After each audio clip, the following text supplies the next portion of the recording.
Hey everybody, I'm Felipe Caicedo. And I'm Michael McIntyre. And this is Sports Talk with Mike and Felipe. And here we go with the Divisional Round, the NFL playoffs, played last week, of course. Felipe, you want to tell us about Packers versus Niners? Yeah, the Packers and Niners faced off in San Fran last weekend in the first divisional NFC game. People expected this game to be really close. Yeah. And the Packers, really good with Aaron Rodgers. Mm-hmm. And, Niners have been pretty dominant these last 2 years. Mm-hmm. But, the Niners won 45-31 in that game. Colin Kaepernick just outplayed Aaron Rodgers. The Packers were just not as physical, both sides of the ball, offensively and defensively. Now, you and I being of Seattle ties, let's talk about the Seahawks and Falcons. This was a very interesting game. Yeah, it was indeed a very interesting game. The second game in the NFC, Seahawks and Falcons, it was really lopsided in that first half. 20-0. Falcons had a lead over the Seahawks. But the Seahawks defense held them, and the offense kept chipping away, and eventually had, with 30 seconds left in the fourth quarter, a 28-27 lead over the Falcons. But the defense just could not finish. They could not finish, and they ended up losing on a game-winning field goal, 30-28. A heartbreaker for Seattle. Well, all the Seahawks fans out there, those 30 seconds were some of the worst 30 seconds, and this is one of the toughest ways to lose a game. When you're down 20-0 at halftime and you come out and you are screaming for points. And we were, with the lead with 30 seconds left. But I just want to talk to you, all you Seahawks fans, for just a second by saying this may have been one of the best seasons that we have ever seen. And this was one of the most heartbreaking losses we've ever seen as well.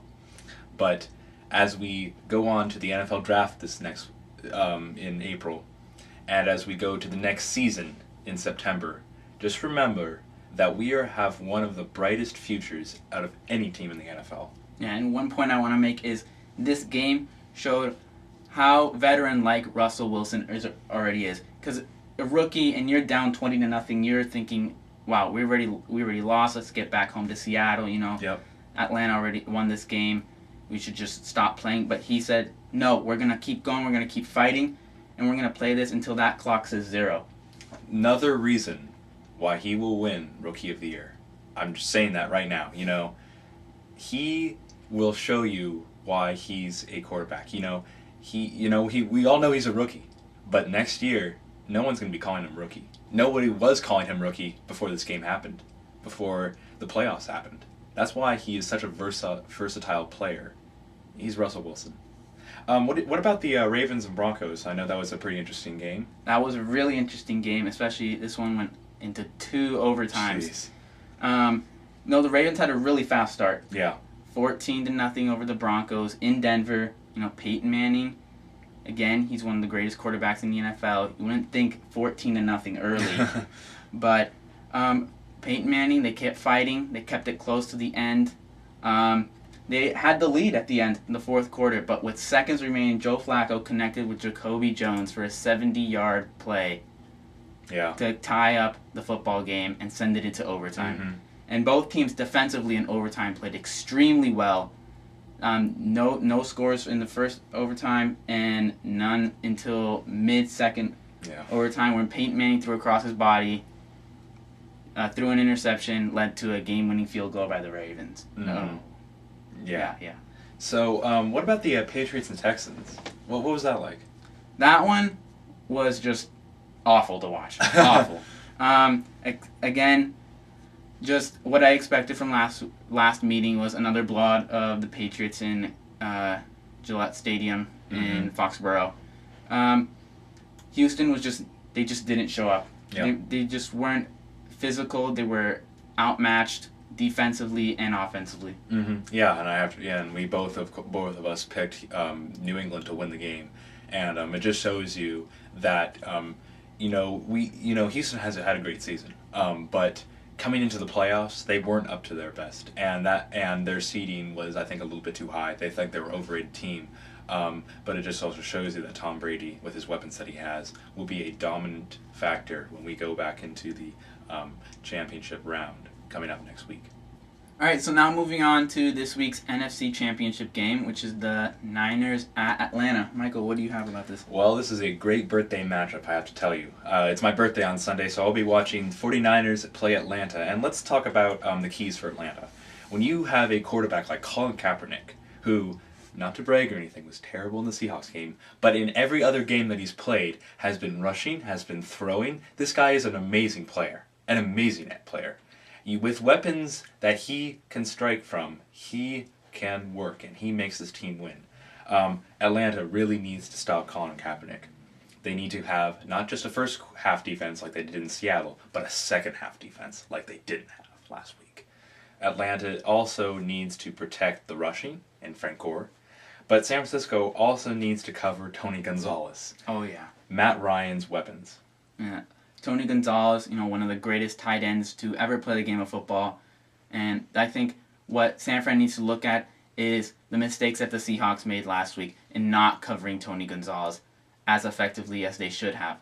Because you need to either play really physical with Tony Gonzalez because he's smart, he's been in the league for years, and he knows how to play and make those moves that, it's going to catch some defenders off guard. Exactly. So what do you have in this game? San Francisco or Atlanta? I'm going to go with San Fran, just the way they play. They're more physical. Atlanta has, their secondary is not good. They give up a lot of offensive yards. Right. So I'm going to go San Fran 33-24 over Atlanta. And another battle in Foxborough, Massachusetts is approaching. The Patriots are playing the Ravens this weekend in the AFC Championship. Felipe, tell us a little bit about the game. This should be a really good game because it's the Patriots' really strong offense against the Ravens, extremely good defense, and it's going to be a battle to the very end. Keys for the Patriots this game, I think they're going to have to execute productive offensive plays and drives every single time they have the ball. Mm-hmm.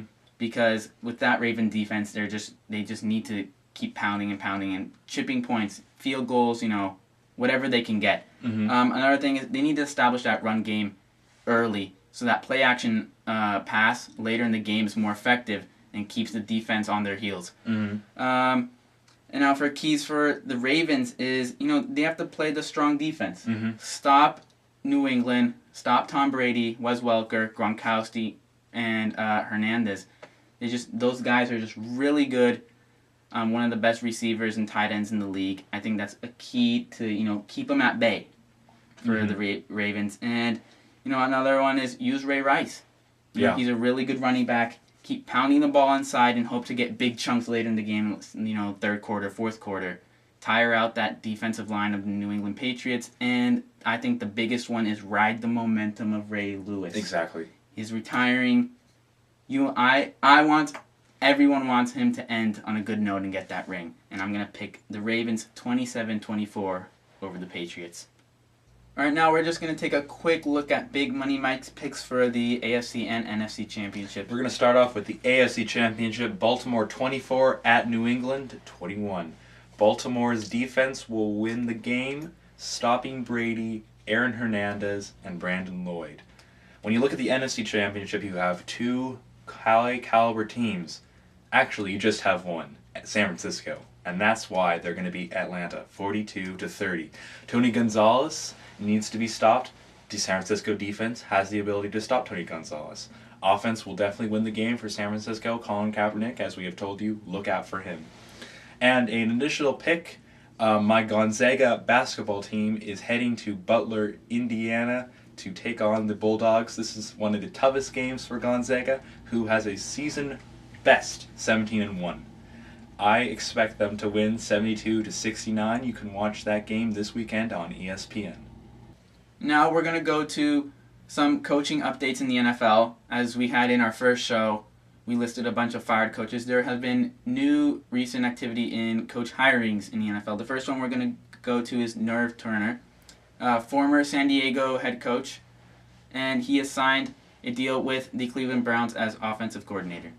It'll be very interesting to see what happens. The Browns have already made the mistake in hiring the Panthers offensive coordinator to their head coaching roster. I think Nerve Turner will be the best hire that they have right now as an offensive coordinator. We'll have to see what happens in Cleveland. What about the other coaching hire? I smell Chip Kelly. Yeah, indeed. Chip Kelly has decided to go to the Philadelphia Eagles. What does this bring to this Philly organization? Well, I first have to say, all you Washington fans out there, he is gone. Gone from Oregon. But I'd like to also mention that when you have a coach that brings this explosive style of offense to an Oregon team, now going to Philadelphia, where you have talent. You have talented players, right? But will it work? And that's going to be the big question that experts are going to ask. If Chip Kelly's offense works in Philadelphia against a very weak NFC East at the moment, if it'll work, then Philadelphia has a great chance of winning the division crown next year. Felipe, you have any thoughts about that? I don't think it's gonna, the effect of Chip Kelly's gonna, start right away as in next season.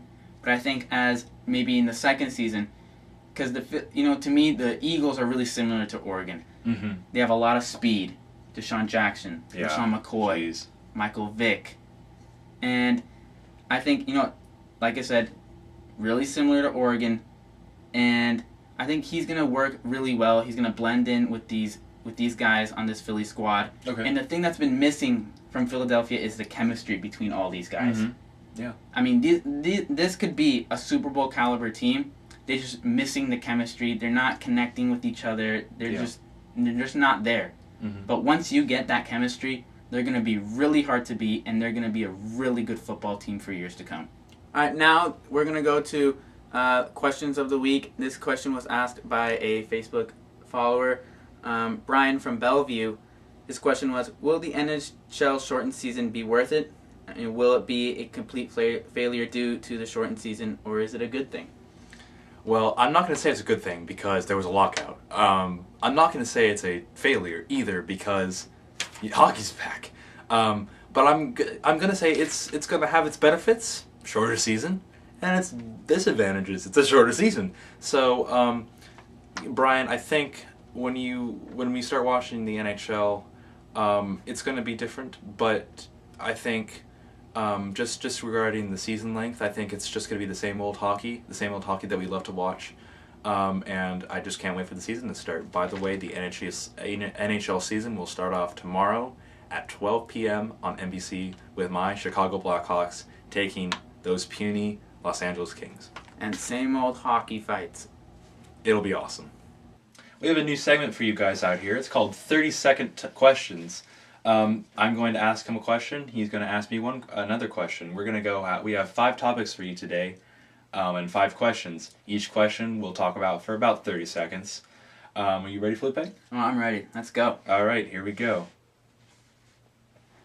Michael, what NHL teams will be the teams to watch for this season? As you know, the NHL season begins on Saturday. I'm looking at the Pittsburgh Penguins with three very important players: Sidney Crosby, Tomas Vokoun, and Paul Martin. Paul Martin, defender with 25 assists, leading the Penguins team right now. Tomas Vokoun, the goalie, very interesting trade from Washington. And Sidney Crosby, of course, a very good player who suffered a concussion last season and hopefully will be ready for the game. What about the best NBA team in California right now, Felipe? Michael, I believe there's 2 of them, the Golden State Warriors and the Clippers. And I think the best team out of those 2 are the Clippers. They're just too good right now. CP3, Blake Griffin. I think if they were to play each other, they would just outmatch the Golden State Warriors. Mm-hmm. Next question is Dan Quinn a good defensive coordinator choice for Seattle Seahawks? As you know, guys, Dan Quinn previously was the Seahawks D-line coordinator before he went to Florida for 2 seasons.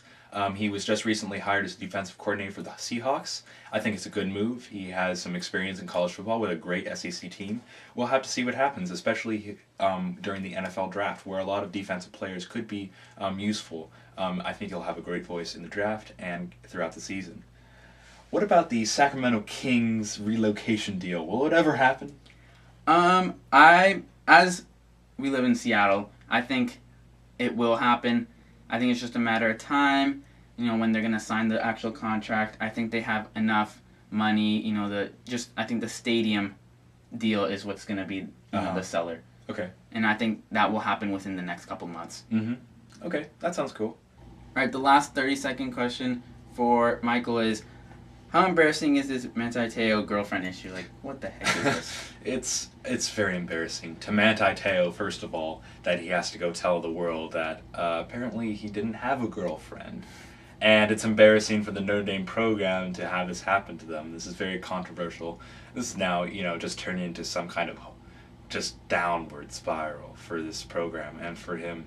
And I feel really bad for him that this has really had to happen to him. All right, everybody, that wraps up our show for this week. We hope you liked it, and thanks for watching. And if you guys are still on Facebook and Twitter, we really would appreciate the likes and views on our YouTube page. Keep following us, keep sharing the videos to your friends, family, and people you just don't know. And until next time, I'm Felipe Caicedo. And I'm Michael McIntyre. And this has been Sports Talk with Mike and Felipe.